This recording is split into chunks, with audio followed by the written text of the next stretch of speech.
What's up, peeps? Welcome back to Zekism. Hope you're doing well wherever you are. And we are talking about the Odyssey today. About 8 months away from the film's release. I'm super excited. Being a big fan of Christopher Nolan. I think it's going to be great. And Christopher Nolan and a couple of the cast members have been talking to Empire. Empire's got a big spread this month to promote the Odyssey 8 months out. And it's looking promising. Christopher Nolan talking here. Christopher Nolan's The Odyssey is the epic to end all epics. We shot over 2 million feet of film.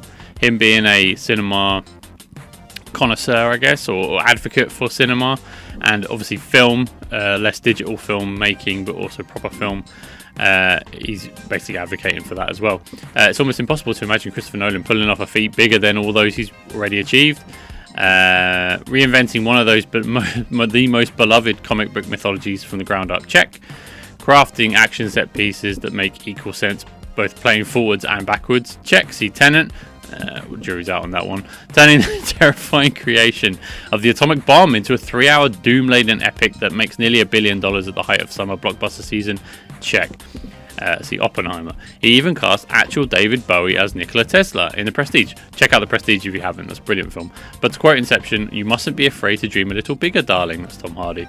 So here it is. After Oppenheimer and all those Oscar wins, Christopher Nolan is dreaming even bigger. The Odyssey begins.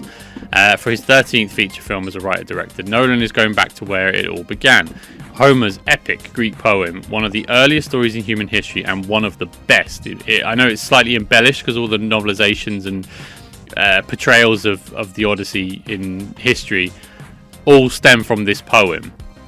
But it is a wonderful story, and I'm so glad Christopher Nolan is taking it on. Where was I? A sprawling tale that sees Odysseus, here played by Matt Damon, make a decade-spanning journey home to his wife Penelope in the wake of the Trojan War, enduring unimaginable trials along the way. Emma Thomas, producer and Nolan's wife, says it best when we first announced the project. It's foundational, the filmmaker tells Empire. There's a bit of everything in it. I mean, it truly contains all stories. Having been originally hired to direct Troy, I didn't know that actually, he's been dreaming of this world for decades. As a filmmaker, you're looking for gaps in cinematic culture, things that haven't been done before, and what I saw is that all of this great mythological cinematic work that I had grown up with, Ray Harryhausen movies, such as Jason and the Argonauts and so forth, I'd never seen that done with that sort of weight and credibility that an A budget and a big Hollywood IMAX production could do. That's the part that excites me as well. The sort of swords and sandals epics you don't see much anymore. And I mean, we see rubbish ones like Gods of Egypt and all that crap. Sorry, and the Clash of the Titans movies that they remade a few years ago. They were all not great examples of it. Christopher Nolan taking it seriously. I mean, for my mind, I'm sure there's more examples. The only one I can think of as the most recent sort of serious swords and sandals epic done was Troy, ironically, which apparently he was hired to direct, which I didn't know that, in what was that, 2004, with Brad Pitt and Eric Bana and Orlando Bloom, who could forget. I didn't know he was hired to direct. That's crazy. But yeah, that's what excites me as well, and I think Christopher Nolan doing it, which is an interesting take. That's exciting as well. Such a seismic story required Nolan, ever a practitioner of practical filmmaking on a grand scale, to level up. Big locations, big stars, big spectacle. We shot over 2 million feet of film, he reveals, over the 91 days to shoot. And much of that was out on the ocean, where Odysseus sets sail with his battle-hardened men. It's pretty primal. Nolan laughs off the open seas. I've been out on it for the last 4 months, and we got the cast to play the crew of Odysseus' ship out there on the real waves, in the real places. And yeah, it's vast and terrifying and wonderful and benevolent as the conditions shift. We really wanted to capture how hard those journeys would have been for people, and the leap of faith that was made in an unmapped, uncharted world. For a filmmaker like Christopher Nolan, this is the only way to make a film like The Odyssey. Like Odysseus himself, the plan is to both go big and go home. By embracing the physicality of the real world in the making of the film, you do inform the telling of the story in interesting ways. He says, because you're confronted on a daily basis by the world pushing back at you, it's quite literally Nolan versus the world, and the winner as ever will be cinema. And they've got the big spread here on the Odyssey this month in Empire. You can read his full event. Now, go on to Matt Damon. Matt Damon has also been speaking to Empire. ironically, about the Odyssey and the filming of it and what it will involve, and a bit more details given by Matt, as if we're friends, as if we're good friends, Matt Damon, as to what we're to expect in the Odyssey, and this is exciting. The Odyssey is massively entertaining. This is Matt Damon, exactly what you want of a summer movie.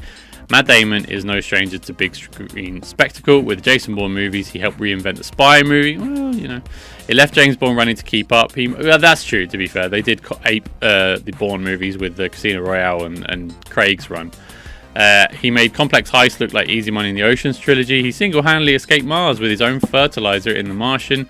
The guy was literally Private Ryan of saving fame. So when he says that Christopher Nolan's The Odyssey is a total cinematic blockbuster, meticulous craft in service of an eye-popping, popcorn-ready thrills, you believe him. And that's precisely what he says.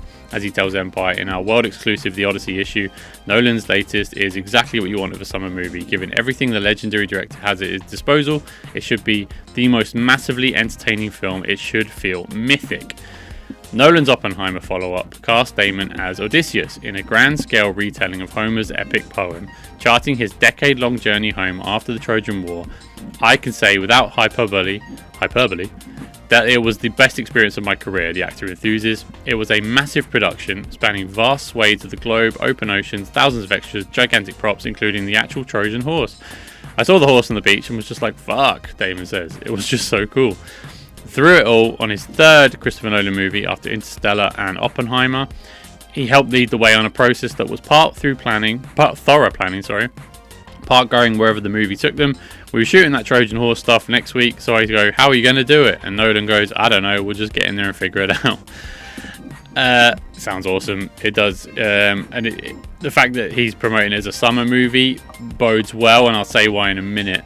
Of course, in the screenplay, penned by Nolan himself, it was abundantly clear what feats would belay Odysseus and therefore Damon himself. If you're going to have an existential crisis as you pass the Sirens and you're lashed to a mast, it's there.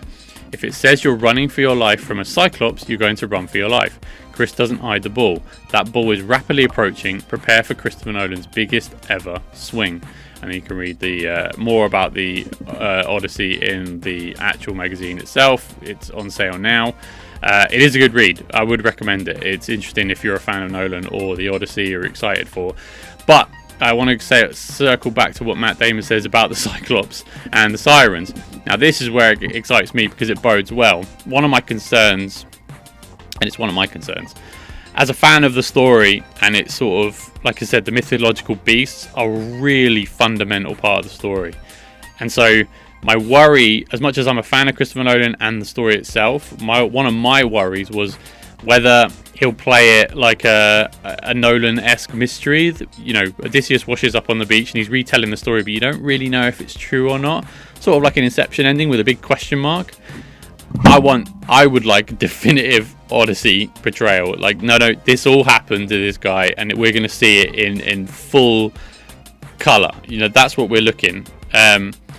So yeah, for me, it's one of those things where I want to see it warts and all. The story told purely warts and all, including the Sirens, including the Cyclops, including the cannibals, including Cersei turning his men into pigs. I want to see it all. I want to see it all in IMAX and in full, pristine cinematic color on film. That's cool. So that's my only take, and this excites me because I think they're confirming that stuff's going to be in there, and it's not necessarily going to be Telemachus played by Tom Holland, sort of hearing about the story and wondering if it's true or not, which is what I was worried about when I saw the teaser trailer they released over the summer. But anyway, hopefully that's been put to bed somewhat. I think we're due to get a trailer in December, so hopefully that's going to happen, and we'll be able to hopefully confirm, without seeing everything. I want to see confirmation that what I'm saying is true and that I'm really excited for it. Anyway, that's my take. What do you think? Are you excited about the Odyssey? Let me know in the comment section below. Please leave a like and subscribe on the channel, and I'll speak to you next time. Thank you so much. Bye bye.